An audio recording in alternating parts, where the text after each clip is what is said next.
Assalamu alaikum, namaste, hotep, shalom alaikum, peace. This is Tracy Lene Muhammad, and I wanted a few minutes of your very valuable and precious time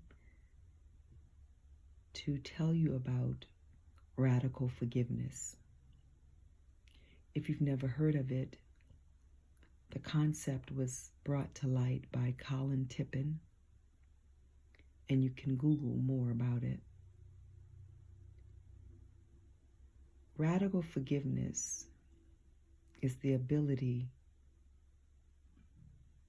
to not only forgive the things and the hurts that come into our life, but to accept that they were an integral part of our life and necessary for our growth and development. So in essence, there's nothing to forgive because it was for your good. It was given to you, given to you to help you grow. This isn't a concept that works for everybody, but if it works for you, this is how the process goes. You need a notepad and a pen, of course, and it's best to actually write it out versus putting it in your smartphone, but using your handwriting and the pen to the paper. One of the schools of thoughts that I subscribe to is given to me by the Most Honorable Elijah Muhammad. And he said to write out your desires and your hopes and your pains, because writing it brings it from the mind to the paper. Now it's physical. And with that physical paper, you can do many things with it. One of which is to burn it, symbolizing the release, because it is now no longer in a physical realm. It's been brought from the spiritual, and now it's up to you to never take it back. But in radical forgiveness on day one, whatever the situation is, you want to allow yourself at least 45 minutes to an hour for this, where you'll be undisturbed. I would suggest that you first start with deep breathing, inhaling through the nose and out through the nose for however long feels right to you. And then start writing out the situation. And on day one, you're writing it out, no holds barred. You can call them names, you can curse them, you can do whatever you want to do, but you must do it fully, and you must do it without thinking that you are mean or wrong. After you've done that, written it all out, tears may fall, anger, you may have bursts of screaming. Allow yourself to feel every emotion fully. Write it out, blame the person, shame the person, do everything. And when I say everything, you can curse their grandparents. You can do whatever you want. You must get it out. If it comes to you, it must come through you. Let it out. If you suppress it, it's still there. But if you let it out, it's no longer in the realm of thought, wreaking havoc on you. So once you've done that, you've written, and may take longer than an hour. If you really release, it's not going to take less than 10 minutes. It will definitely take some time to get it all out. This isn't something you're going to send to the person. And it doesn't matter if the person is already transitioned. Get it out, whatever it was. Nobody's going to read this. So you can be honest. You don't have to hide from you, because you already know you. It's best to get it out. So after that, day one, go to sleep. Put the notebook somewhere where no one will disturb it, and go to sleep. Pay attention to your dreams that night. When you wake up, back up. Before you go to sleep, drink a lot of water. Then go to sleep. Pay attention to your dreams. and jot them down in the morning. Maybe you may not have a dream, and that's okay. But pay attention, and if you have it, jot it all down without attaching yourself to it. Then at some point this day, day 2, you're going to write again. But this time, you're going to throw them a bone.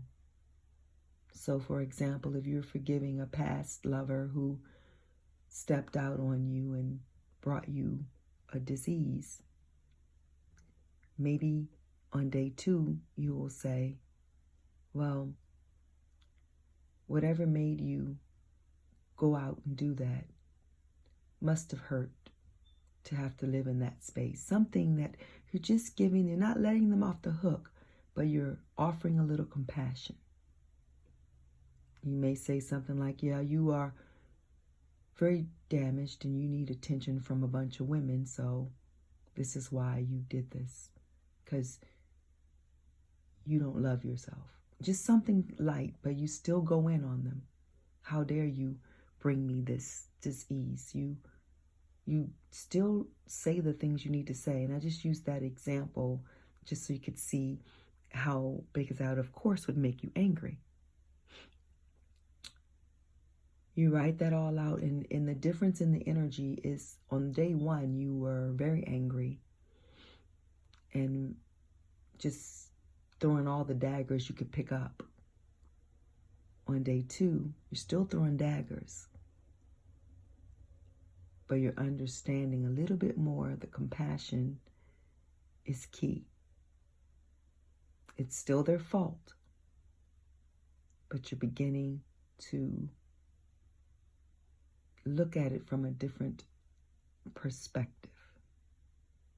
Go to sleep again after you've drank a lot of water, and the next day, the 3rd day, your letter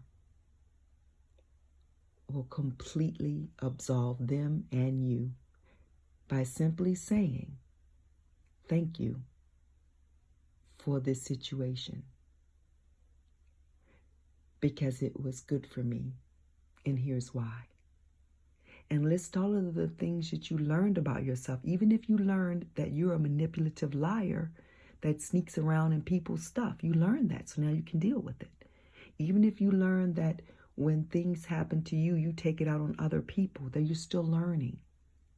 The situation came so that you could learn about you.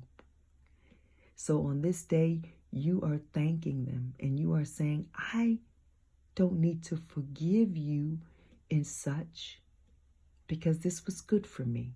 Because now I can look at these particular things, the good things that I have grown and the challenging things that I still need to grow. Because oftentimes when people bring challenges into our life, we go out and start slinging shit at the world. But it's good to know that that's what you do so that you can change that too. So this situation came so that you could change the things about you that aren't so pleasant. I know you're Patty Perfect. I know you don't do any wrong. You're marvelous, Marvin. Of course, I'm being sarcastic. We all have our shit with us. But this is the opportunity to let that go and to recognize that whatever came into your life came to teach you about you. If you can do 3 days, it's 3 days of that radical forgiveness. By the 3rd day, the end of that letter, you're saying, I forgive it all and I set it free. Now I'm going to go work on these things about me. Drink a lot of water and go to bed and pay attention to your dreams. And if you have intended to do this, then the situation is no longer holding you. You will never forget it. We don't have the ability to forget, but you can unplug the charge, what it does to you. You can live from a space where it no longer overwhelms you to think about it. You can accept full responsibility and pay attention, because if that person is no longer in your life, you can make sure that they don't show up in a different face, in a different body, because you are now aware. Radical forgiveness is definitely a way to move forward and to allow yourself the space to live divinely without all of the stuff that makes you feel shame, guilt, regret, sadness, anger, fear, distrust, bitterness, all of those lower vibrational energies. You can release them. Colin Tippin is his name. The book is called Radical Forgiveness. We're ending a decade. Let's end it properly, releasing, leaving those things behind. If you believe in energy, then you know what I'm saying is true. You cannot take that energy with you. I'm so grateful for your time, and I know that radical forgiveness will change your life. If it's for you, use it. I love you. Assalamu alaikum, namaste, hotep, shalom alaikum, peace out to Brooklyn and everywhere else.